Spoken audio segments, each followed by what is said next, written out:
கிறிஸ்துவுக்குள் பிரியமானவர்களே, வசன தீபம் என்கிற நிகழ்ச்சியின் மூலமாக நாம் தியானிக்கப் போகிற வேத வசனத்தை வாசிப்போம். 1 கொரிந்தியர் 15ஆம் அதிகாரம் 19ஆம் வசனம். இம்மைக்காக மாத்திரம் நாம் கிறிஸ்துவின் மேல் நம்பிக்கை உள்ளவர்களாய் இருந்தால் எல்லா மனுஷரை பார்க்கிலும் பரிதபிக்கப்படத்தக்கவர்களாய் இருப்போம். ஆமேன். இந்த வசனத்தை நல்லா நம்ம மறுபடியும் தியானிக்கணும். பாருங்க, இம்மைக்காக மாத்திரம், அதாவது இப்போ நம்ம வாழ்ந்து கொண்டிருக்கிற இந்த நாட்களில் மாத்திரம், உலக காரியங்களுக்காக மாத்திரம் நாம் கிறிஸ்துவின் மேல் நம்பிக்கை உள்ளவர்களாய் இருந்தால் எல்லா மனுஷரை பார்க்கிலும் பரிதபிக்கப்படத்தக்கவர்களாக இருப்போம். அது வேஸ்ட்டுன்றார். அப்படின்னா நல்லா தெளிவாக ஒரு காரியத்தை நீங்கள் சிந்திச்சு பாருங்கள். நம்ம ரட்சிக்கப்பட்டது எதற்காக தேவன் நம்மை தேடி வந்து தெரிந்து கொண்டார்? அவர் தெரிந்து கொண்ட நோக்கம் என்ன? ஆரம்ப காலத்தில் நாம் அவரை தேடி போகலை, அவர்தான் நம்மை தேடி வந்தார். அப்படின்னா நம்ம இயேசுவை குறித்து ஏதாவது சாட்சிகளை கேட்டிருப்போம், அல்லது நம்மளுடைய வாழ்க்கையில் ஏதாவது வியாதிகள் இருக்கும், சில நேரங்களில் இழப்பில் கடந்து வந்திருப்போம். ஏதோ ஒரு விதத்தில் ஆண்டவர் நம்மை உளைச்சேற்றிலிருந்து மீட்டெடுத்தார் இல்லையா? பலவிதமான பாவ காரியங்களிலிருந்து நம்மை மீட்டெடுத்து அவருடைய இரத்தத்தினால நமக்கு ரட்சிப்பை கொடுத்தார் இல்லைங்களா? அவர் நம்மை தேடி வந்தார். நமக்கு ஒரு கிருபை அந்த நேரத்தில் கொடுக்கப்பட்டிருந்தது. நான் கூட என்னுடைய வாழ்க்கையில் என் தகப்பனார் இறந்து போன அதே நேரத்தில், அதே நாளில் இயேசுவை நான் ஏற்றுக்கொண்டேன். அப்போ ஒரு இழப்பின் மத்தியில், ஏறக்குறைய 27 ஆண்டுகளுக்கு முன்பதாக, அந்த இழப்பின் மத்தியில் இயேசு கிறிஸ்து எனக்குள்ளார ஒரு விதையாக உள்ள வந்தார். புரியுதுங்களா? அந்த விதை தான் இந்த நாளில் ஒரு பெரிய விளைச்சலாக உருவாகி கொண்டிருக்கிறது. நான் ஏன் சொல்ல வரேன்னா, இம்மைக்காக மாத்திரம், இந்த உலகத்துக்காக மாத்திரம் இயேசுவை ஏற்றுக்கொண்டு ஆண்டவர்கிட்ட போனால் ஆறுதல் கிடைக்குமே, அவர்கிட்ட போனால் நமக்கு தைரியம் கிடைக்குமே, அவர்கிட்ட போனால் இந்த காரியம் நடக்குமே, என்னுடைய பிள்ளைக்குரிய காரியம் நடக்குமே, எனக்கு ஒரு வேலை கிடைக்குமே, எல்லாமே தேவைதான். ஆண்டவர் நமக்காக செய்ய தான் அவர் காத்திருக்கிறார். கண்டிப்பாக என் நாமத்தினால எதை கேட்டாலும் அதை நான் செய்வேன் என்று வாக்கு கொடுத்தவர் உண்மைதான். ஆனால் அதே நேரத்தில் அதற்காக மாத்திரம் அவர் ரத்தம் சிந்தினார். இந்த இம்மையில், அதாவது இந்த உலகத்தில் நம்ம 100 வயசே வாழ்ந்தால் கூட 100 வயசு வரைக்கும் இயேசுவை அவருடைய அற்புதத்துக்காக மாத்திரம் என்ன செய்யக்கூடாது? நம்ம நம்பக்கூடாது. அப்போது ஆண்டவர் எதற்காக நம்மை ரட்சித்தார் என்று சொல்லி பார்க்கும்போது, நாம் இந்த உலகத்தில் பெற்ற ரட்சிப்பை முடிவு பரியந்தம் காத்து கொண்டு நித்திய ஜீவனை பெற்று அவரோடு கூட மறுமையில் வாசம் பண்ணதான் நமக்கு ரட்சிப்பை கொடுத்தார். அந்த ரட்சிப்பை கொடுத்ததுனால, அவர் நம்மை மீட்டு கொண்டதுனால, நாம் அவரிடத்துல கேட்கிற காரியங்களில் நம்ம சோர்ந்து போய்விடக்கூடாது என்பதற்காக ஆண்டவர் அற்புதத்தை செய்து அவர் நாமத்தை மகிமைப்படுத்தி நம்மை சாட்சிகளாக நிறுத்தி கொண்டிருக்கிறார். அப்போ இந்த உலகத்தோடு நாம் இருந்து விடக்கூடாதபடிக்கு, உலக அற்புதங்களை மாத்திரம் நினைத்து தேவனத்தில் கடந்து வரக்கூடாதபடிக்கு, ஆவிக்குரிய காரியங்களையும் நாம் வாஞ்சித்து அவரிடத்துல நாம் என்ன செய்ய வேண்டுமா? அதை பெற்றுக்கொள்ள வேண்டும் என்று நாம் வாஞ்சிக்க வேண்டும் என்பதை தான் இந்த இடத்துல அந்த வேத வசனம் நமக்கு சுட்டி காட்டுகிறது.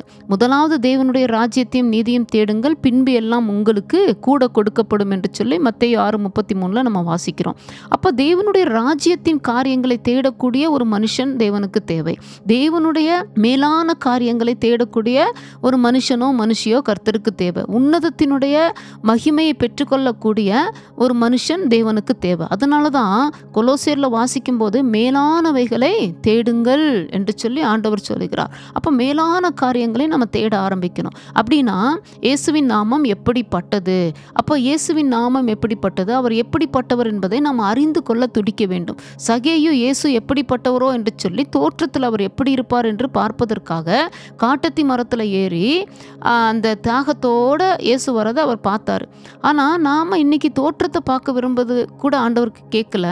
அவருடைய வல்லமை எப்படிப்பட்டது, அவருடைய ஸ்தானம் எப்படிப்பட்டது, அவருடைய மகிமை எப்படிப்பட்டது, அவருடைய அன்பு எப்படிப்பட்டது, அவர் யார்?